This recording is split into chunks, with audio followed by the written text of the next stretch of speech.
Salut à tous, j'espère que vous allez bien. Cette fois-ci, un épisode un peu spécial. On va refaire une sorte de review, étant donné qu'il y a eu la NGConf, donc qui a eu lieu pendant 3 jours à compter du 6 mai, qui s'est terminé le 8 mai, me semble, à Salt Lake City. Et donc il y a eu plein de nouvelles choses. J'ai fait des courses et je vais vous faire un petit tour d'horizon. C'est parti.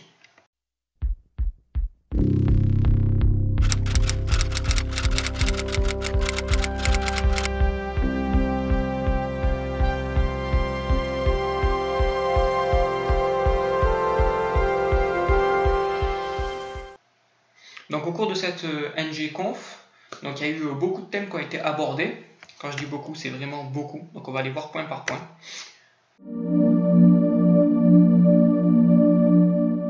D'abord, avant tout, on va parler des principaux changements. Donc déjà, il faut savoir que l'import de package va maintenant comporter le préfixe arrobase quand ça concerne vraiment le corps d'Angular.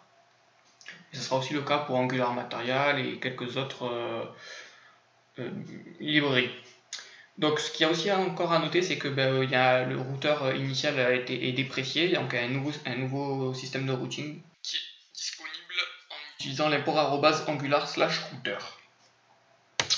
Quelques statistiques, donc on peut voir que Angular 2 est utilisé par 360 000 personnes à l'heure actuelle, c'est une approximation, c'est-à-dire qu'il y a encore 1,3 million de personnes qui utilisent Angular 1. En termes de taille du corps de Angular, sont à peu près identiques Angular 1 et 2. Et la chose super importante, c'est que Angular 2, il est actuellement en release candidate, c'est-à-dire c'est la dernière version avant la version dite finale ou stable. Voilà, fini la bêta, on passe en release candidate et bientôt ça sera la stable. Angular 2 est un framework et son statut un peu officieux, c'est qu'en fait eux ils se définissent, d'après ce que j'ai vu à la conférence, en tant que plateforme. Alors du coup je me suis dit, il faudrait un peu remettre toutes les choses en place pour vous. Donc on va vous faire un peu d'historique. Donc on a commencé avec des librairies. Donc déjà, quelle est la différence entre une librairie et un framework? L'idée c'est que moi, petit développeur, j'ai une idée de développer telle application.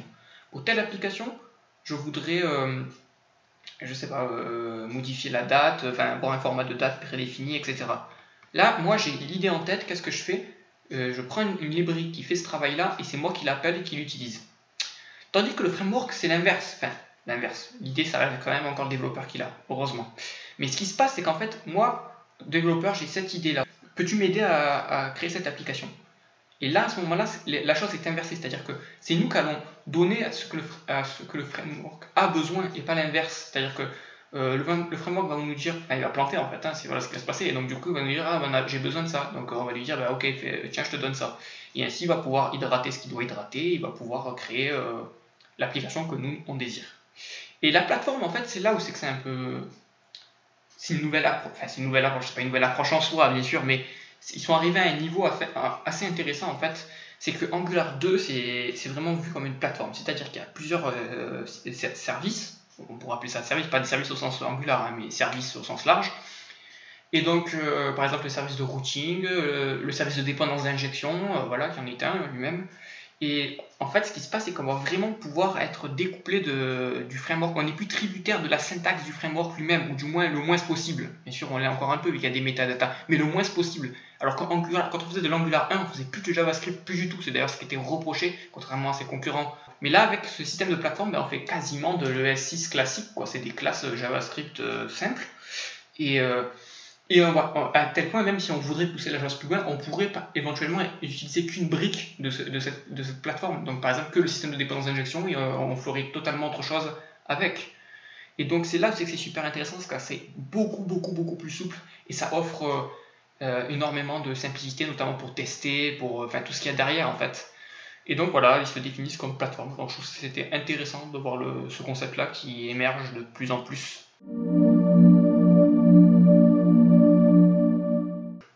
Alors là, je vais vous détailler toutes les technologies qui pour moi m'ont plu, en fait, que j'ai totalement découvert. Il y a des trucs que récemment même vous avez peut-être déjà entendu. Mais bon, enfin bref, c'est très intéressant. Donc on va passer on va en revue toutes ces technologies. C'est parti. Donc, Angular 2, tout simplement pour le tester donc dans la console, il y a Angular 2 Augury. Je ne sais pas comment ça se prononce en anglais, pardon. Bon, enfin bref. Donc vous avez l'adresse à gauche, à chaque fois j'ai essayé de mettre le logo quand il y en avait un. Ce que vous pouvez voir, c'est que quand c'est .angular.ios et avec en fait un préfixe, enfin un nom de domaine, et bien là c'est que tout simplement c'est officiel de Angular finalement. Et donc là c'est ce qui s'est passé, donc c'est un travail avec une société qui s'appelle Wrangle qui me semble est canadienne, qui a travaillé en relation avec Google. Enfin au début c'était que qui avait le projet, puis c'était devenu tellement intéressant que Google s'y est greffé. Et donc il est actuellement en bêta. Donc c'est une extension en fait que vous téléchargez et qui fonctionne actuellement que sur Google Chrome, je tiens à le préciser. Alors qu'est-ce que ça fait? Ça fait comme Batarang en fait, mais même un peu plus poussé. C'est-à-dire qu'on va pouvoir voir tout notre arbre de composants. Quand on clique dessus, on verra toutes les informations et les modifications en temps réel. Donc on a aussi accès au système de descendance d'injection pour savoir quel service a été injecté à quel composant et dont l'instance a été créée à quel composant. On peut voir aussi le système de routing, tout simplement, l'arbre de routing. Voilà globalement ce qu'il y a à dire. Oui, c'est que c'est encore très instable, donc c'est de la bêta, mais moi j'ai déjà eu un problème en fait, que je n'ai pas très bien expliqué pourquoi. Quand je refresh l'écran, je fais un CTRL F5, et Aguri se charge même plus, il est même plus capable de dire que c'est une application Angular 2. Du coup, parfois je suis obligé de fermer, de relancer mon application en refaisant un npm start. Voilà globalement. Donc plutôt intéressant, on sait très bien que ça va nous servir à débugger des tonnes de choses et à nous faciliter le travail.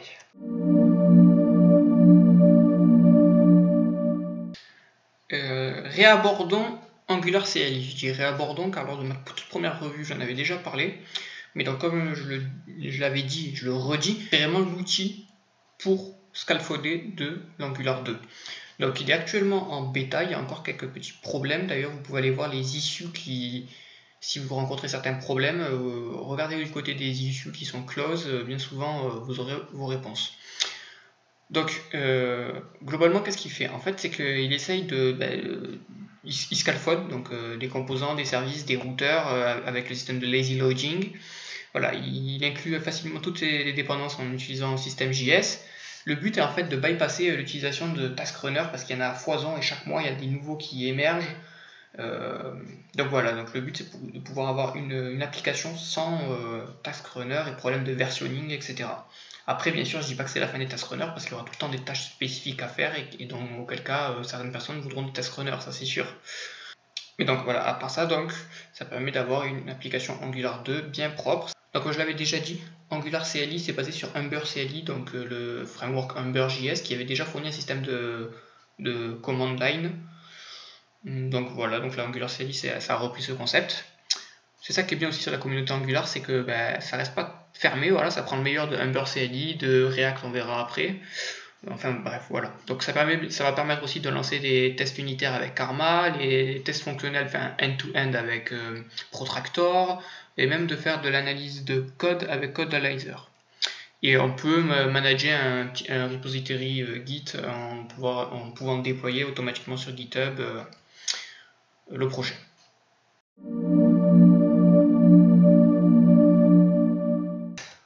Ok, alors là, bon, ça doit rien à voir du tout, mais tout simplement je l'ai découvert que maintenant en fait, oui. Oui, j'habite dans une grotte. Mais c'est Google Canary en fait. Donc Google Canary qui est disponible uniquement sur Windows et Mac, donc pas sur Linux pour le moment, malheureusement. Donc qu'est-ce qui se passe, c'est que en fait c'est le Google mais du futur. C'est Google en fait, donc ils ont fait Chrome, ils ont fait Chromium qui est open source, c'est qui laisse la charge à la communauté. Et bien Google Canary c'est quoi? Ce sera le Chrome de demain en fait. Donc avant qu'il soit en Chrome, en fait ça sort sur Google Canary. Donc l'avantage c'est quoi? C'est plutôt un avantage pour les développeurs. Si ce n'est que même au-delà de ça, ça inclut donc tous les dernières avancées des navigateurs web. Comme par exemple là j'ai entendu dire que quand on ouvre beaucoup d'onglets, Google Canary va mettre en place en fait un système que l'onglet au bout d'un certain temps se met automatiquement à dormir, il va libérer la mémoire et ainsi on va pouvoir même si on a 40 000 onglets, pouvoir garder une mémoire saine en fait et pouvoir que ça prenne aucune mémoire et pouvoir utiliser le navigateur de manière super fluide. Donc ça c'est le genre de petite astuce qui est toujours sympa, surtout quand on développe et qu'on ouvre 40 000 onglets. Mais ce qui est surtout intéressant, c'est qu'en fait ils implémentent les dernières avancées qu'il y a sur le moteur V8 de JavaScript, et donc ils ont déjà commencé le support sur ES7, donc la norme JavaScript de 2016 carrément, alors que la 2015, je le rappelle, n'est toujours pas totalement supportée. 98% environ.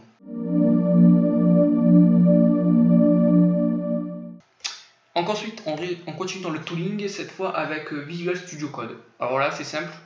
J'arrive à la conférence, enfin, je regarde la conférence, tout le monde est sur Visual Studio Code, clairement. Alors je me suis dit, il faut que je teste, il faut que je regarde. Je suis plutôt un adepte des IDE, enfin c'est pas même pas des IDE, des éditeurs moitié IDE qu'on peut inclure ce qu'on veut. À la Sublime Text, à la Atom, voilà ce genre de trucs. Gros IDE, c'est vraiment pas mon délire, surtout que très souvent en fait on se trouve à configurer nous-mêmes les choses et dès qu'on réinstalle, on est perdu parce qu'il faut tout reconfigurer. Donc j'aime bien quand quelque chose qui est tout prêt, rapide et facile à ouvrir. Surtout pour du développement web simple, mais qui contient tout ce que l'on souhaite. Et là, c'est le cas en fait de ce Visual Studio. Donc c'est intéressant, c'est fait par Windows, hein, et pourtant Visual Studio, moi j'en ai un très mauvais souvenir personnellement. Bon, ça c'est un avis personnel. Donc il est supporté sur tous les OS, c'est plutôt sympa ça aussi.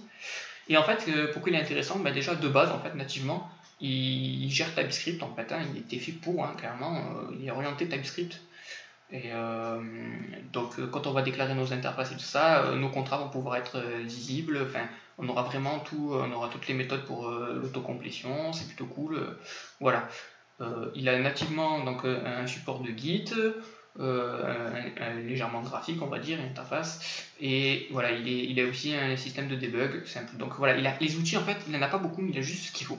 Il a une interface sympa. Ensuite, il a plusieurs extensions, notamment des boilerplates, donc pour générer rapidement des composants, des services, des bouts de code en fait. Donc il le fait pour Angular 1, il y a Angular 2, c'est qu'il y a deux extensions donc, qui sont super intéressantes pour faire du boilerplate. Et bien sûr, pareil pour OS6, même HTML, etc. Donc beaucoup d'extensions facilement installables, hein, il suffit juste de copier-coller la commande, ça l'installe. Voilà globalement pour Visual Studio Code. Je vais le tester encore et je vous dirai mes retours. Donc ensuite on continue avec Angular Material. Alors Angular Material il est tout juste de passer en bêta, c'est-à-dire qu'il était encore en alpha il y a très récemment. Donc il n'y a pas encore tout qui est supporté. Bon globalement voilà c'est du CSS, des composants CSS facilement applicables. Donc on a un système de boutons, de cartes, de checkbox, d'icônes, d'input, de liste, de progress bar, de progrès, de radio bouton, etc. Voilà, donc il n'y a pas encore tout, c'est assez sympa, mais voilà, donc c'est la team Google qui le fait. Donc c'est plutôt sympa quoi, si on veut vraiment faire une interface rapide, simple, jolie, intuitive. C'est vraiment Angular Material qu'il faut, comme c'était le cas pour le 1 déjà, c'était déjà du gros travail, mais là ça l'est tout autant.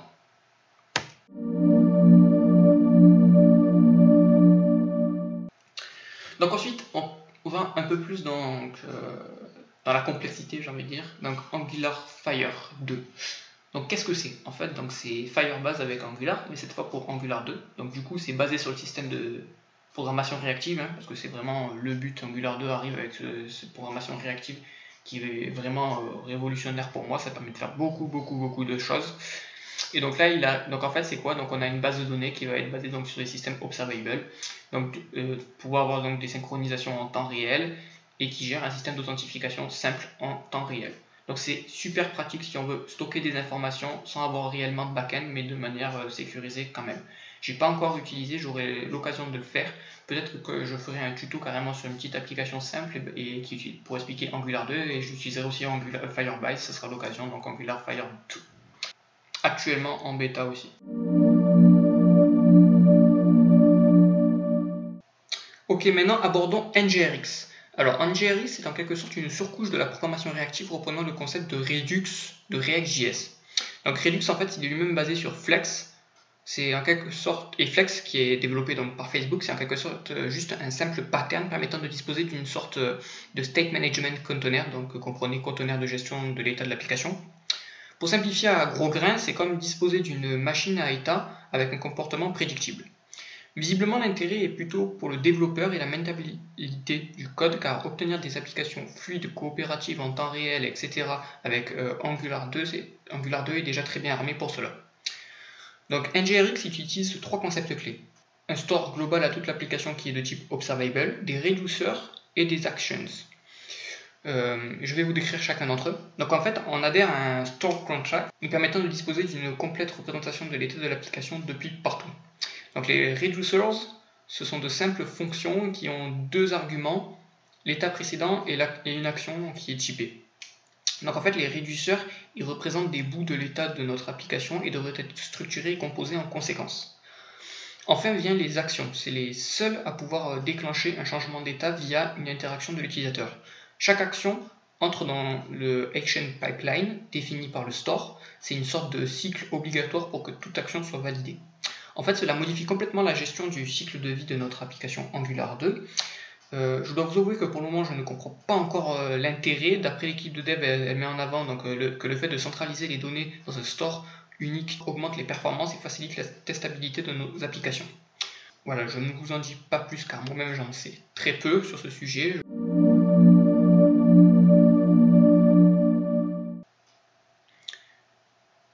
Donc parlons maintenant de Angular Mobile. Donc l'équipe d'Angular a tout prévu, Donc parlons maintenant de Angular Mobile. Donc l'équipe Angular a adopté une approche mobile first et ce qu'il en ressort c'est notamment Angular Mobile. Alors Angular Mobile ça nous permet de créer des Progressive Web Apps. Donc globalement c'est des applications cross-platform et vraiment optimisées pour le mobile. Mais ça c'est ce qu'on nous vante à chaque fois, donc il faudra voir sur le long terme. Quoi qu'il arrive, il y a le support, donc c'est du cross-platform classique dont on embarque une WebView dans lequel va tourner notre application. Mais cela dit là, on nous promet des performances proches des performances natives, ce qui n'était pas vraiment le cas jusqu'à l'heure actuelle. Donc ce qu'il y a à noter, c'est quelques points importants. Donc, déjà, c'est le support sur tous les navigateurs, si ce n'est Safari iOS dont le travail est en cours de finalisation. On peut directement générer une application Angular mobile via l'outil Angular CLI, donc ça a été prévu avec l'option ---- mobile. Alors, c'est basé sur plusieurs principes comme notamment l'instant loading qui permet de charger l'application super rapidement, contrairement à d'autres outils cross-platform. Ensuite, il nous permet à l'aide de l'utilisation de service worker de pouvoir bénéficier de l'application hors ligne. Concernant le statique, j'ai pas d'informations, mais je pense qu'il est en bêta étant donné que en fait, c'est Angular, l'équipe même d'Angular. Donc tant que Angular n'est pas en version stable, il sera toujours en version bêta ou release candidate tout au plus.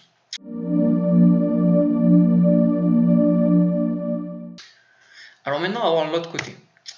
Angular 2 avec NativeScript. Alors NativeScript, c'est quelque chose moi, que je ne connaissais pas. Enfin, j'avais déjà vu le logo, mais je ne connaissais pas vraiment. Et alors là, eux, ils permettent de créer des applications de façon native. Donc là, ça va carrément compiler et ça va être directement généré de l'Android ou de l'iOS. Et bientôt du Windows. Alors du coup, il n'y a plus de problème de performance, c'est-à-dire que là, il n'y a plus de WebView et tout ça, c'est vraiment on génère du code pour la plateforme que l'on vise. Et j'ai été assez étonné en fait de voir qu'il y a déjà une très grosse communauté et beaucoup de documentation. Donc là, elle est actuellement en version 2, donc la version 2 est sortie en même temps que la release candidate de Angular. Donc NativeScript peut être utilisé sans Angular 2, mais il y a un gros travail qui a été fait pour qu'il puisse l'être. Donc c'est fort appréciable. Il faut savoir aussi qu'il y a beaucoup de plugins facilement installables depuis NPM. Et donc voilà, donc d'après moi, si je devrais faire un résumé entre les deux, c'est mon humble avis, c'est que pour un spécialiste de développement mobile, il a plus d'intérêt à s'orienter vers du NativeScript, en effet. Ça me paraît beaucoup plus poussé d'un point de vue mobile, il y a beaucoup plus de connaissances mobiles à avoir, contrairement à Angular Mobile, qui est vraiment un simple portage pour des développeurs web. À noter toutefois qu'Angular Mobile, moi je le mettrai en contraste, il y a quand même toujours Ionic 2 qu'il ne faut pas oublier. Donc Ionic 2 qui est pareil avec du Angular 2 permet de faire du cross-platform. Mais après il faut faire une comparaison de performance parce qu'apparemment Angular Mobile arrive avec un système très très performant. Donc un autre point sur NativeScript, c'est que comme on fait des applications natives, donc on bénéficie ici totalement des transitions et des designs du mobile lui-même. Donc c'est fort appréciable.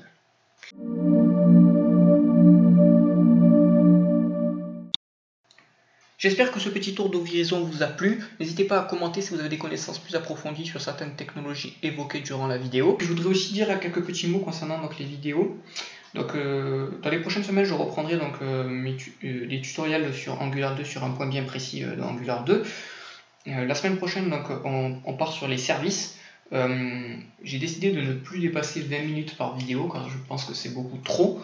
Un autre point, c'est que sur cette vidéo sur les services qui en fait j'ai déjà monté, il ne reste plus qu'à la publier. Il y a pas encore, elle est encore basée sur la bêta, donc ne vous inquiétez pas, il n'y a que les imports qui changent. En fait, c'est juste le arrobase en suffixe, en préfixe, pardon. Ensuite, au programme, il y aura donc une seconde vidéo sur le module HTTP et la programmation réactive. Ensuite, on abordera le routing et voilà, donc j'ai déjà ça en tête. Ensuite, je verrai, il y a encore plein de points que je voudrais aborder, mais voilà, pour l'instant, on va rester sur ça. Sur ce, je vous dis donc à bientôt pour de prochaines vidéos. Tschüss, auf Wiedersehen.